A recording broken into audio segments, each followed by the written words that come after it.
स्वागत करना चाहेंगे ईरा सिंघल का। Ira, good evening. Good evening. Ira civil service परीक्षा 2014 में ऑल इंडिया रैंक नंबर 1 पे रही थी। स्माइल मोर, स्कोर मोर, प्रधानमंत्री ने पिछले दिनों मन की बात में ये जुमला दिया था, तो क्या ये सच है कि जितना मुस्कुराएंगे उतना अच्छा कर पाएंगे? हाँ, क्योंकि आप जब मुस्कुराते हैं एग्जाम टाइम पे, मतलब आपका दिमाग शांत है। शांत दिमाग के आइडियाज ज्यादा आते हैं। आप टेंशन में होंगे तो आपको आइडियाज भी उतने ही आते हैं। आप panic creates cloud in your mind, तो आप उतना ही सोच पाते हैं। तो जब आप शांति से जाएंगे, आप ये सोच के जाएंगे कि ठीक है जैसा होगा मैं करूंगा, खुशी से जाएंगे, तो पेपर भी अच्छा ही होगा। हम सुनते हैं कि कॉमन सेंस का इस्तेमाल करें, ऑब्जर्वेशन, आकलन की क्षमता लाएं, तो जो साइंटिफिक टेम्पर की बात है, क्या यही है और कैसे हम इसको और बढ़ाएं अपने व्यक्तित्व में? You made a very valid point. क्या होता है, हम जब साइंटिफिक टेम्पर सोचते हैं ना, तो सब लोग ये सोचते हैं कि साइंस के बारे में बात हो रही है, तो आप फिजिक्स सोचने लगते हैं, केमिस्ट्री सोचने लगते हैं, बायोलॉजी सोचने लगते हैं, बट कि ये वो चीज़ ही नहीं है। साइंस कहता है हर चीज़ को एनालाइज करो, प्रूफ ढूंढो और फिर उसके ऊपर विश्वास करो, विच मीन्स कि आप डेटा लीजिए, डेटा को एनालाइज करिए, डेटा के बारे में सोचिए, ये चेक करने की कोशिश करिए कि क्या जो आप सोच रहे हैं वो सही है कि नहीं। So that comes in everything in your life. आप लाइफ में किसी से मिलते हैं, किसी के बारे में जो सोचते हैं, वो भी एक साइंटिफिक टेम्पर से आप अपनी रिलेशनशिप्स को बेटर कर सकते हैं, बिकॉज आप उनके रिएक्शंस को, उनके थॉट्स को साइंटिफिक टेम्पर से जज कीजिए, इवैल्यूएट कीजिए, एनालिसिस कीजिए, और फिर आप साइंटिफिक, मतलब all your relationships can also be defined by that. तो आई थिंक, यानी जो सवाल आज आने हैं कार्यक्रम में, सिर्फ वो लोग कॉल ना करें जो साइंस का पेपर दे रहे हैं, कोई भी किसी भी विषय में सवाल कर सकते हैं। जी, इस समय दिल्ली से वीरेंद्र हैं फोन लाइन पर, आइए उनका सवाल सुनते हैं। हेलो हेलो जी, सवाल पूछिए। Sir, I have some problem. Whenever I read, I get nervous. So please give me some suggestion. Ji hello जी, ईरा, जब नर्वस हो जाते हैं तो फिर उसका सामना कैसे करें? सबसे पहली चीज मैं तो ये करती हूँ, अगर मुझे टेंशन होती है तो मैं सो जाती हूँ। एग्जाम में सो नहीं सकते? नहीं, आप सो सकते हैं। अच्छा। 15 मिनट के लिए भी अगर आप सो जाएंगे ना, आपका दिमाग ठंडा हो जाता है। दूसरी चीज, आप नर्वस पढ़ते समय क्यों हो रहे हैं, पहले आप ये सोचिए। क्या ऐसा है कि आपके पास टाइम बहुत कम बचा है और आपने इतना डिले कर दिया है, जो कि मेरी आदत थी, जिस वजह से मैं सो भी जाती थी फिर, कि आपने इतना डिले कर दिया है कि अब आपके पास टाइम नहीं बचा है, या आपको लग रहा है आपको याद नहीं हो रहा है। याद नहीं हो रहा है तो उसकी बहुत टेक्निक्स हैं। आप लिख के करना शुरू कर दीजिए, जो पढ़ रहे हैं उसे लिखिए, थोड़ा थोड़ा पढ़ के उसे प्रोड्यूस करिए, किसी को टेस्ट करवाइए अपने आप को बार बार, तो आप उस तरह से कर सकते हैं। और अगर आपको लग रहा है कि आपके पास टाइम कम बचा है, तो आप एक प्लान बना लीजिए कि आप कितना कोर्स करेंगे और उसके लिए आपको कितना कितना टाइम चाहिए।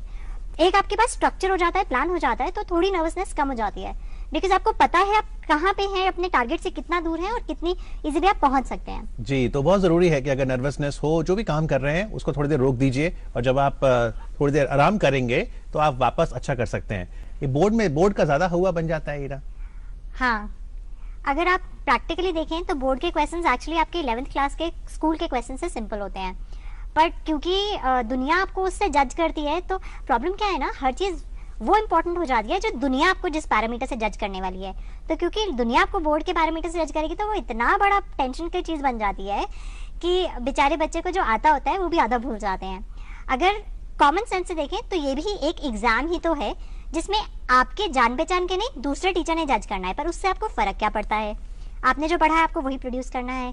और अमित का सवाल लेते हुए, ये सबको लगता है, ये हर बच्चे को लगता है। आपको भी लगता था? आईएएस टॉपर को भी नर्वसनेस होती थी? शायद मेरे फाइनल अटेम्प्ट में नहीं हुई थी, क्योंकि तब मैं ये सोच चुकी थी अब जो होगा देखा जाएगा। 10वीं 12वीं में बहुत ज्यादा तब तो यही लगता था कि कुछ नहीं आता है, एंड इनफैक्ट शायद आता भी नहीं था, पर हाँ ठीक है। नहीं, ये बहुत नॉर्मल है। पर आप इनकरेज करेंगे स्टूडेंट्स को कि जो स्ट्रेटेजी बना रहे हैं, क्योंकि अब कुछ ही दिन रह गए हैं, कि रट्टे ज्यादा ना मारे। अगर सन सेंटर में है, अर्थ चक्कर लगा रही है और सूर्य ग्रहण है, यानी चांद ही बीच में आया होगा, अगर सोच लूंगा तो मुझे रट्टे मारने की जरूरत नहीं कि ये सोलर एक्लिप्स हुआ है कि लूनर एक्लिप्स। ये सबसे बड़ी प्रॉब्लम है हमारे देश में। हम पढ़ाई को ना एक नॉलेज की तरह नहीं लेते हैं, एक एग्जाम पास करने के तरीके की तरह लेते हैं। और वो एग्जाम क्यों पास करना है? ताकि हमें आगे जाके कोई नौकरी मिल जाए। तो हम लोग कभी यही नहीं सोचते कि हमें कुछ सीखना है, वो पर्सपेक्टिव ही नहीं है। एंड इसीलिए लोग बहुत पहले से एक टारगेट बना के सिर्फ उसी के लिए काम करते हैं, जबकि आइडियली आपको सीखना है। दुनिया में पढ़ाई आपको सिखाने के लिए है। तो अगर आप अपनी पढ़ाई के लिए 11th 12th 10th जो भी क्लास है, ये सोचेंगे कि मुझे सीखना है, आप उसे उस पर्सपेक्टिव से पढ़ेंगे, आप इनफैक्ट अपनी बुक से बाहर जाके एक्सप्लोर करेंगे जब आप ये सोचने लगेंगे, एंड अपने आप आपके ना तो आपको टेंशन होगी ना आपको रटने की जरूरत होगी, और जितना क्वेश्चन में आएगा उससे ज्यादा आपको आता होगा। सर मुझे पूछना था कि अपने आप को कंटिन्यू मोटिवेट किस प्रकार रख सकते हैं?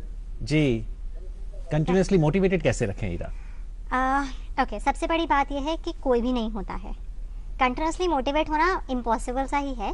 पर क्या प्रॉब्लम है अगर आप कभी कभी डिस्ट्रैक्ट हो जाते हैं, मतलब क्या गड़बड़ है उसमें? नहीं, मैं अगर कभी बीच बीच में निराश हो जाऊं, ठीक है, नॉर्मल। हाँ, देखिए बात यह है कि आप उस निराशा से बाहर आ पाते हैं कि नहीं। अगर आप डिमोटिवेटेड ही रहते हैं तो प्रॉब्लम है, पर अगर आप कभी कभी नर्वस होते हैं और डिमोटिवेट हो जाते हैं तो कोई बात नहीं। एंड जब आप डिमोटिवेट होते हैं तो आप ये याद करिए कि आप वो चीज़ करने के लिए आपने स्टार्ट क्यों किया था, आपको ऐसा शुरू में क्यों लगा था कि आप कर सकते हैं। अगर आपको ये लग रहा है कि कोई जेन्युइन कारण था जिस वजह से मैं कर सकता था, तो कारण क्या वो खत्म हो गया है? अगर आपने अपने आप को सही इवैल्यूएट किया था तो आप हमेशा हर मिनट आपको वापस याद आएगा कि नहीं मैं ये कर सकता हूँ। और अगर आपको लग रहा है वो चीज़ आपके लिए बिल्कुल संभव नहीं है, आप बिल्कुल नहीं कर पाएंगे, तो कोई बात नहीं, कुछ और करिए ना। जिंदगी में ऑप्शंस बहुत हैं, देखने के नजरिए की बात है और सोच की बात है। क्यों आप एक चीज पे अटक जाते हैं? ये mostly the pressure on the students are put by parents. What will you advise Ira to the parents watching the program? But एक प्रॉब्लम है ना उसमें, हम पेरेंट्स को भी गलत ब्लेम नहीं कर सकते। उन्होंने जो अपने सर्कमस्टांसेस देखे थे वो उससे अपने बच्चे की सिचुएशन भी जज करते हैं।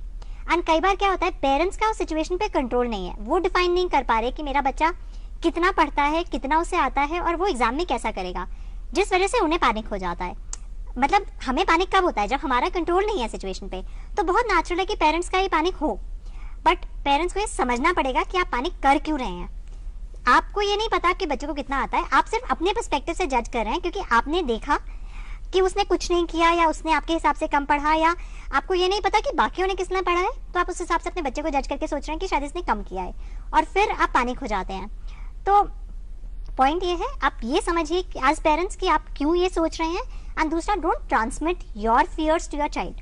आपके जो डर हैं, आपने जो शायद आपने अपने करियर में उतना अच्छा नहीं किया जितना आप चाहते थे, तो आपको लगता है आपका बच्चा भी नहीं कर पाएगा और इस वजह से आप उस पर एक्स्ट्रा प्रेशर डालते हैं। तो आप अपने एक्सपीरियंसेस से अपने बच्चे को सिखाइए जरूर, बट उसकी लाइफ को फियरफुल मत बनाइए, उसको दबाइए मत उन प्रेशर्स में। चलते चलते बेस्ट विशेस भी दीजिए, और क्या कहेंगे स्टूडेंट्स को जो एग्जामिनेशन के उत्सव में उतरने वाले हैं? मैं उन सब बच्चों को सिर्फ यही कहूंगी कि देखो, अपने भरोसे पढ़ो, क्या फर्क पड़ता है किसी और ने कितना पढ़ा है, एंड टेंशन लेने की कोई जरूरत नहीं है। तुमने जो पढ़ा है ना, तुम वही प्रोड्यूस कर पाओगे, तो टेंशन लेके फायदा क्या है। एंड डिमोटिवेट होने से कोई गड़बड़ नहीं होती है, कोई बात नहीं, सब होते हैं, ठीक है। इतना प्रेशर मत लो किसी चीज का, जिंदगी एक ही मिली है, सब एंजॉय करो, सब अच्छे से जियो एंड सीखने की सोचो। ये नहीं है कि मुझे एग्जाम पास करना है, अपनी पढ़ाई को थोड़ा एंजॉय करने की कोशिश करोगे तो कर लोगे।